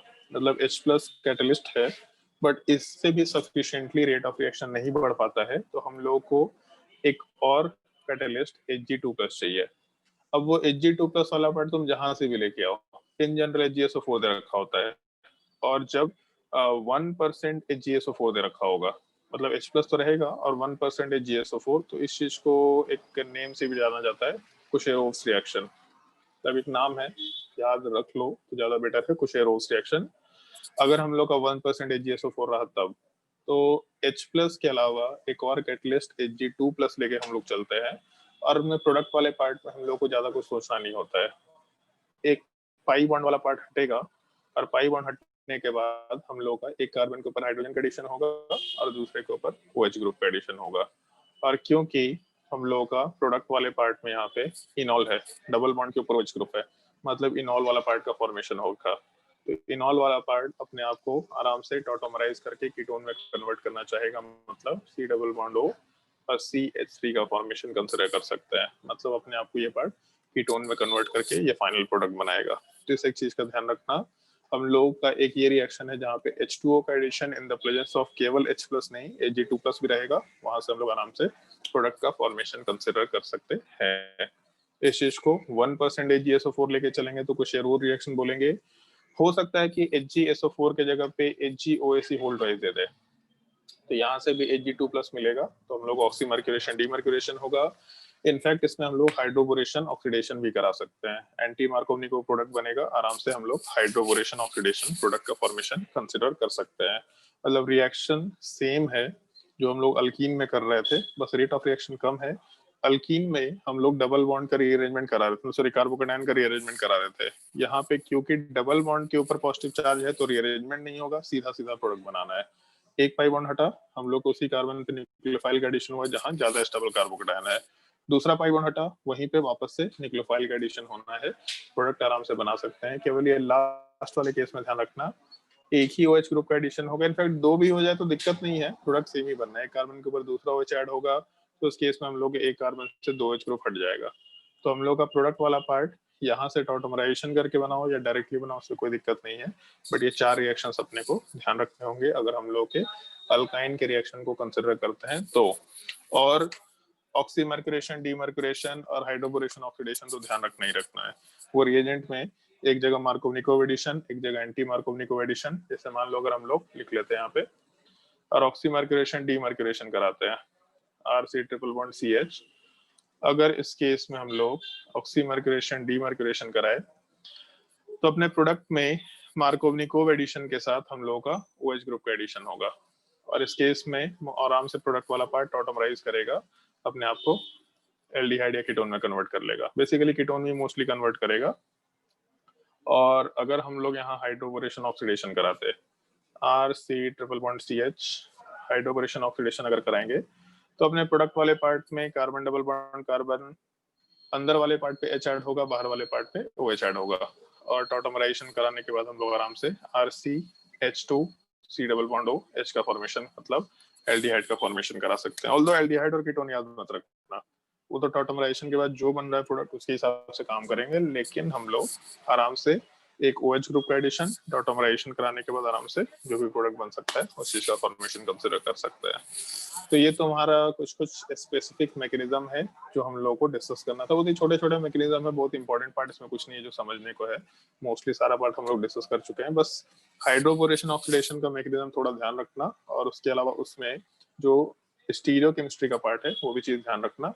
ये तुम लोगों के इस नोट्स में हम ऑलरेडी मेंशन कर चुके हैं, मतलब ये जो नोट्स ऊपर यहाँ दे रखे हैं, एक मिनट, हाँ ये चीज, ये जो नोट्स यहाँ दे रखे हैं इस नोट्स वाले पार्ट में ऑलरेडी मेंशन कर चुके हैं। यहाँ पे मतलब ऑक्सीमर्क्यूरेशन डीमर्क्यूरेशन, उसमें रिएजेंट डाल रखा है, रिएक्शन लिख रखा है पूरा proper, formation of alcohol takes place, Markovnikov addition product वाला पार्ट बनता है, नॉन क्लासिकल कार्बोकेटायन बनता है, मतलब जो भी पॉइंट्स है वो सारा का सारा मैकेनिज्म जो सारा होना चाहिए वो सारा का सारा मेंशन किया हुआ है, ताकि तुम लोगों को अगर नोट्स में लिखना होगा तो आराम से इस चीज को नोट डाउन कर सकते हैं।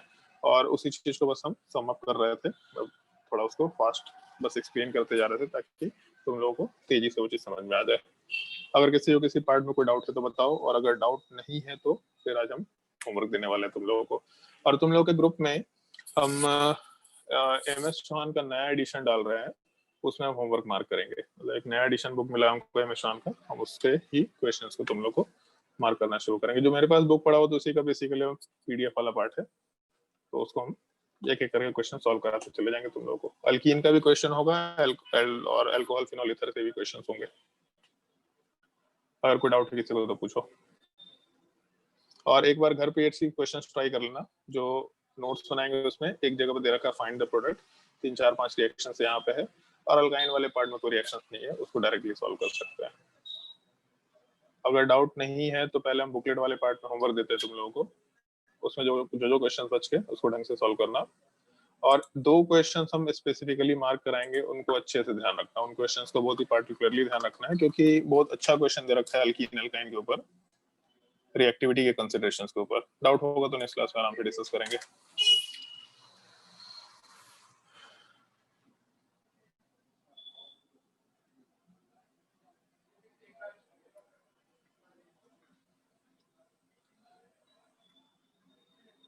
क्वेश्चन नंबर 9 एक्सरसाइज 1 में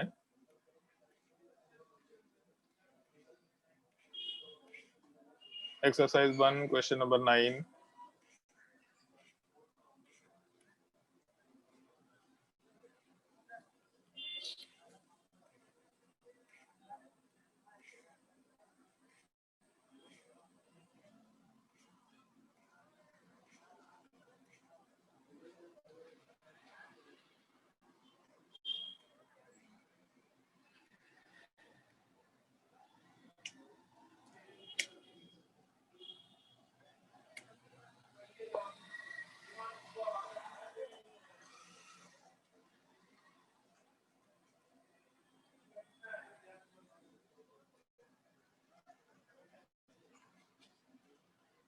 अच्छा ये कुछ क्वेश्चन तो मार्कोव-निकोव रूल वाले पार्ट को ऑलरेडी दे चुके थे हम लास्ट क्लास में, बोला था एक बार पढ़ के खुद से देखना।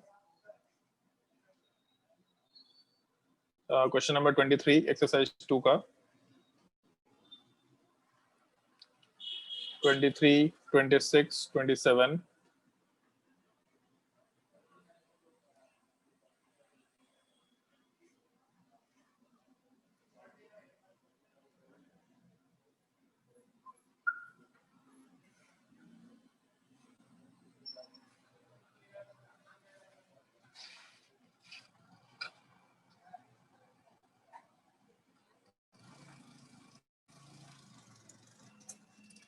एक्सरसाइज 3 में क्वेश्चन नंबर 9, इन्हीं क्वेश्चंस की बात कर रहे हैं हम। क्वेश्चन नंबर 10, थोड़ा ढंग से सोच के देखना, काफी अच्छा सवाल है। क्वेश्चन नंबर 10 और शायद question number 11, question number 11, question number 10, question number 11, काफी अच्छा सवाल है, ढंग से सोच के देखना। और हम चाहेंगे खुद से जो दिमाग में आता है, जैसे दिमाग में आता है, गूगल मत करना, बस जो दिमाग में आता है सोच के देखना। बिल्कुल एलिमेंट्री बेसिक जो भी चीजें दिमाग में लगा सकते हैं वो सारी चीजें अप्लाई करके देखना। बहुत अच्छा सवाल है अल्कीन अल्काइन की रिएक्टिविटी के ऊपर।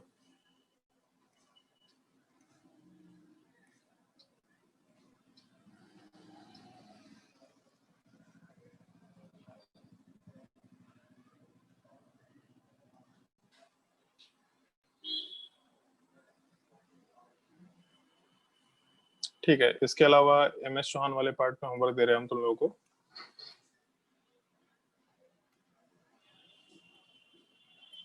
देख लेना, नया एडिशन का सवाल टॉपिक है ये, 13th एडिशन ऐसा टाइप से कुछ दे रखा है। इसमें तुम्हारा हाइड्रोकार्बन में अल्कीन 190,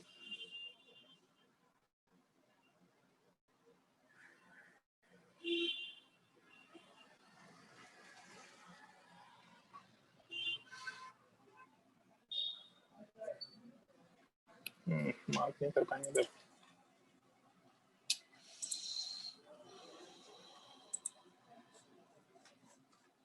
एक मिनट रुक जाओ।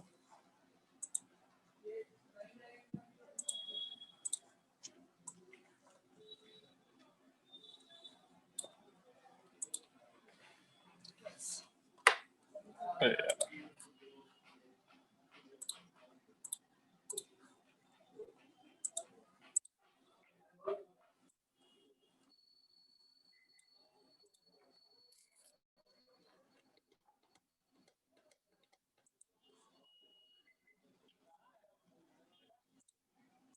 अब इसके बाद हम लोग का एक ही टॉपिक बाकी रह गया जो हम लोग को डिस्कशन में कंसिडर करना है। एक तो तुम्हारा ये टॉपिक है, क्या बोलते हैं, एरोमेटिक कंपाउंड, जो सबसे बड़ा टॉपिक है। मतलब बहुत बड़ा टॉपिक नहीं है, 6 से 7 लेक्चर का टॉपिक है मैक्सिमम।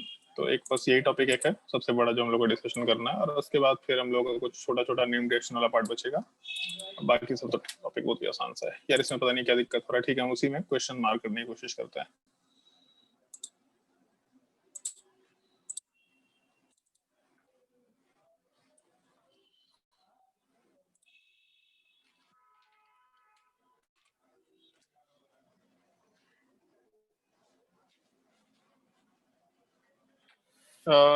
नोट करना शुरू करो, मार्क का ऑप्शन कैसे आएगा।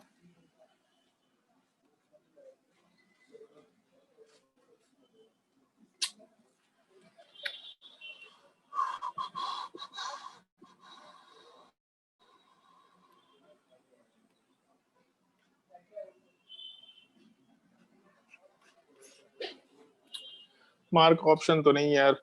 चलो ठीक है, तुम लोग होमवर्क नोट कर लो, नेक्स्ट क्लास में थोड़ा ध्यान रखना क्या क्या क्वेश्चन है उसमें। Question number 1, question number 2, exercise 4B का है हाइड्रोकार्बन एल्कीन्स। क्वेश्चन नंबर 1, 2, 3, 4 शायद होमवर्क दे चुके थे। 4, 5, 6, 7 दे चुके हैं होमवर्क।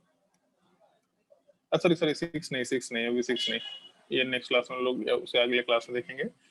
5 के बाद 7, 8, 9, 10 दे चुके थे होमवर्क शायद से। 10, 11, 12,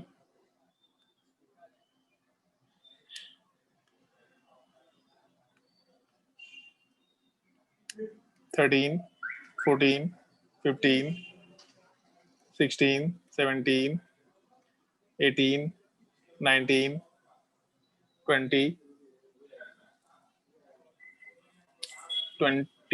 22 अच्छा सवाल है। 22, 23, 24, 23, 25 बहुत अच्छा सवाल है। 25, 27, 28,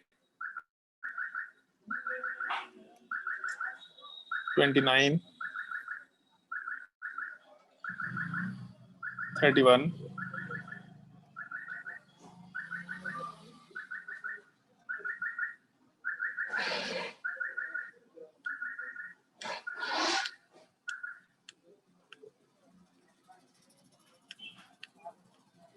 ये सारे ही क्वेश्चन ट्राई करके देखो, सारे क्वेश्चन ट्राई करके देखो, और जिस क्वेश्चन में तुम लोगों को लगता है कि रिएजेंट तो अभी तक सुना नहीं है, उन क्वेश्चंस को छोड़ देना। ऑस्मियम टेट्राऑक्साइड दिखेगा, मेटाक्लोरोपरबेंजोइक एसिड टाइप का पार्ट कुछ दिखेगा, तो इस तरह के पार्ट को छोड़ देना। बाकी सारे क्वेश्चन ट्राई करके देखो, क्योंकि एक एक करके क्वेश्चन मार्क कराएंगे तो आज बहुत सारे क्वेश्चन मिलेंगे। इसमें टोटल मिला के तुम लोगों के पास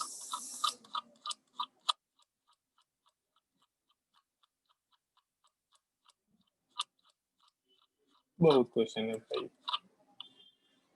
229 क्वेश्चन है, और उन 229 क्वेश्चन में हमको लगता है कि 50 क्वेश्चन ऐसे होंगे जो ऑक्सीडेशन से रिलेटेड होगा, बाकी 150 क्वेश्चन सॉल्व करके आना है। नेक्स्ट क्लास कब है तुम लोगों का केमिस्ट्री का? मेरा बताओ कोई।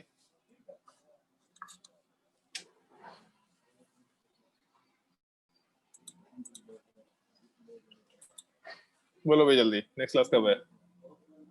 फ्राइडे को सर। फ्राइडे को। आज कौन सा दिन है? Tuesday, Thursday, Wednesday, Friday. चलो ठीक है, तो नेक्स्ट क्लास में 150 क्वेश्चन सॉल्व होकर के आना चाहिए। ये तो तुम्हारा केवल इसका टॉपिक है, क्या बोलते हैं, अल्कीन वाले पार्ट का। फिर उसके बाद अल्काइन वाले पार्ट में क्वेश्चन सॉल्व करना है, मतलब सेक्शन सी वाला जो पार्ट इसका दे रखा है, हाइड्रोकार्बन सेक्शन सी। इसमें भी सेम चीज, सारे क्वेश्चन ट्राई करके देखो, उसमें जो भी रिएजेंट एकदम अननोन टाइप का है, उन सारे के सारे रिएजेंट्स वाले पार्ट को अपने ग्रुप में मैसेज मार देने के सर, मतलब अगर कोई कंफ्यूजन हो कि सर ये रिएजेंट नहीं समझ में आ रहा, ग्रुप में मैसेज मार देना, हम बस रिप्लाई करते जाएंगे, ये काम का भी नहीं है, ये काम का नहीं है, इस टॉपिक में पढ़ेंगे, इस टॉपिक में पढ़ेंगे, तो उसको स्किप कर सकते हैं। बट अल्कीन और अल्काइन पूरा का पूरा टॉपिक आराम से कंप्लीट कर सकते हैं। तो ये दोनों टॉपिक हम लोगों का कंप्लीट हो जाएगा।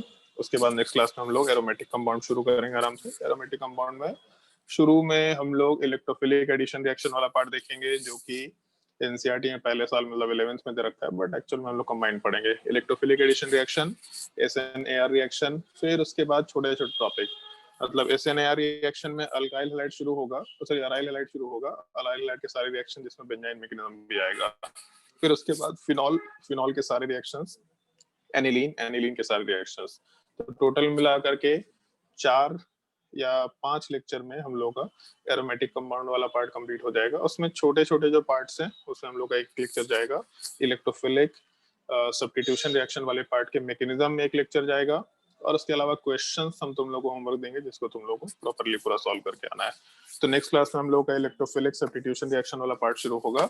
और एक चीज थोड़ा ध्यान रखना, इलेक्ट्रोफिलिक सब्स्टिट्यूशन रिएक्शन में एक एक क्वेश्चन जो बोलेंगे उसको सॉल्व करना, क्योंकि हमेशा सवाल में 50% एरोमेटिक कंपाउंड का सवाल होता है ऑर्गेनिक केमिस्ट्री में, और एरोमेटिक कंपाउंड से हम लोग अलग से ही पढ़ा करते हैं। तो एरोमेटिक कंपाउंड के सारे क्वेश्चंस बुकलेट के और जहाँ कहीं के भी है तुमको सॉल्व करना ही करना है। स्कूल में सबका हाफ ईयरली खत्म हो गया है मेरे हिसाब से, और दिवाली का दशहरा का छुट्टी अब चलना शुरू हो गया है, तो आराम से फुर्सत में है, 3-4 दिन का छुट्टी मिला भी है, हम भी एनर्जी में है, तुम भी एनर्जी में है, तो इस बार जेट प्लेन चला देंगे आराम से, ठीक है।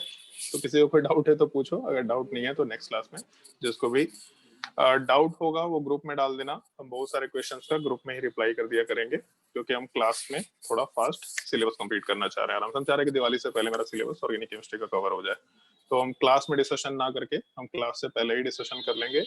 ग्रुप में क्वेश्चन डालते जाना, हम हैंड रिटन सॉल्यूशन होगा तो हैंड रिटन, अगर वर्बल सॉल्यूशन होगा तो हम वर्बल सॉल्यूशन बना करके भेजते चले जाएंगे फास्टली, तुम्हारा क्वेश्चन का doubt on the spot clear होता चला जाएगा। और किसी को डाउट हो तो पूछ लो, कोई भी डाउट हो तो पूछो। सर वर्कशीट में क्वेश्चन नंबर 15 में डाउट। वर्कशीट में क्वेश्चन नंबर 15 में डाउट है? अच्छा वर्कशीट दिए थे ना, एक मिनट। वर्कशीट में क्वेश्चन नंबर 15, वर्कशीट तो कोई बनाता भी नहीं है, तो एकदम नालायक है। अच्छा ये तो तुम्हारे उसमें भी दे रखा होगा ना, वर्कशीट नंबर 6, वर्कशीट नंबर 6 में क्वेश्चन नंबर 15, ये वाला सवाल ना।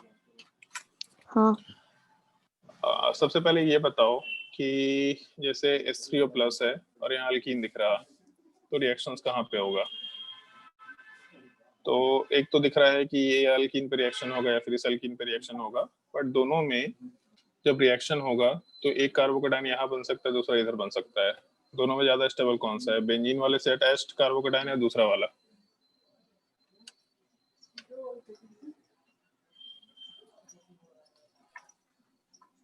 बोलो भाई स्नेहा। सर फिनॉल वाला? फिनॉल नहीं हो, फिनाइल ग्रुप है। फिनॉल मतलब बेंजीन के ऊपर OH ग्रुप होता है। फिनॉल वाले पार्ट, फिनाइल वाले पार्ट में सॉरी रेजोनेंस मिल रहा है तो ज्यादा स्टेबल है। तो पहले तो ये बनेगा, और जब ये बनेगा तो इस केस में यहाँ का हम लोग डबल बॉन्ड हटा देते हैं, सबसे पहला चीज। फिर उसके मतलब पहले H+ का एडिशन होगा यहाँ पे, और यहाँ डबल बॉन्ड हटेगा, पॉजिटिव चार्ज बनेगा। फिर अल्कीन है तो अल्कीन वाला पार्ट इस पे ऐड होना चाहेगा, क्योंकि उसको कार्बोकेटायन मिल रहा है, मतलब इलेक्ट्रोफाइल मिल रहा है। अल्कीन जब इस पे ऐड होगा तो बेसिकली यहाँ पे ज्यादा स्टेबल कार्बोकेटायन अंदर वाले पार्ट पे था, मतलब बाहर वाला कार्बन यहाँ पे अटैच होना चाहेगा, ऐसा हम लोग सोच सकते हैं। तो आराम से यहाँ का डबल बॉन्ड वाला पार्ट हटेगा, ये वाला पार्ट इसमें अटैच होगा, तो 1 2 3 4 5 6 6 मेंबर रिंग का फॉर्मेशन होगा। तो ऐसा कर देते हैं, एक 6 मेंबर रिंग का फॉर्मेशन करा देते हैं। इस कार्बन के ऊपर हम लोगों का जो पॉजिटिव चार्ज वो हट जाएगा, उसके ऊपर पीएच का फॉर्मेशन और एक CH3 का फॉर्मेशन। फिर दूसरे साइड वाले पार्ट की बात करते हैं, तो हम लोगों का जो कार्बन के ऊपर पॉजिटिव चार्ज है उसके ऊपर एक मिथाइल ग्रुप है, ऐसा भी लेके चल रहा है। फिर उसके बाद दूसरे साइड वाले पार्ट में हम लोगों का यहाँ OH ग्रुप है, पॉजिटिव चार्ज है, और ऑक्सीजन वाले पार्ट पे लोन पेयर मतलब न्यूक्लियोफाइल है। इलेक्ट्रॉन कोऑर्डिनेट करेगा, ऑक्सीजन वाला पार्ट इस कार्बन से अटैच होगा, तो 1 कार्बन 2 कार्बन 3 4 5 और ऑक्सीजन को मिला के 6। इसका मतलब ऑक्सीजन को इंक्लूड करके 6 मेंबर रिंग। दूसरे साइड में पहले से 6 मेंबर रिंग था, इस पे एक पीएच ग्रुप, एक CH3 ग्रुप, और यहाँ पे एक CH3 ग्रुप, ऐसा कुछ प्रोडक्ट बन जाएगा। आ जाएगा? Yes sir. और कोई डाउट किसी को? 20 बताओ भाई जल्दी, और कोई डाउट? 20 question number 20। 19 बन गया? दोनों तो नहीं, सेम सूरज तो वही तो पूछा कि 19 बन गया। नहीं। लास्ट क्लास में जिंदा था कि नहीं था? सही से बताना।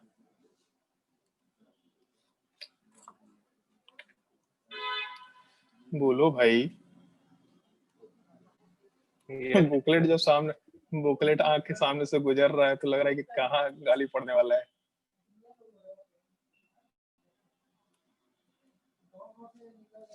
सवाल दिख रहा है? दिख रहा है कुछ? बताओ भाई। Yes sir. तो दोनों में डिफरेंस है क्या कुछ? नहीं। बन जाएगा? Yes sir. 19 बन जाएगा? हाँ। और 19 बन जाएगा तो 20 तो तुम खुद ही बोल दिया कि सेम टाइप का ही है, तो वही बन ही जाएगा। शर्म के मारे कोई बोल भी नहीं पाएगा। एक बार ट्राई करके देखना, और अगर नहीं बनेगा तो फिर डाउट पूछ लेना, ठीक है? और कोई डाउट? नहीं बनेगा तो ग्रुप में डाउट डाल देना, हम तुरंत डिस्कशन कर लेंगे। और कोई डाउट?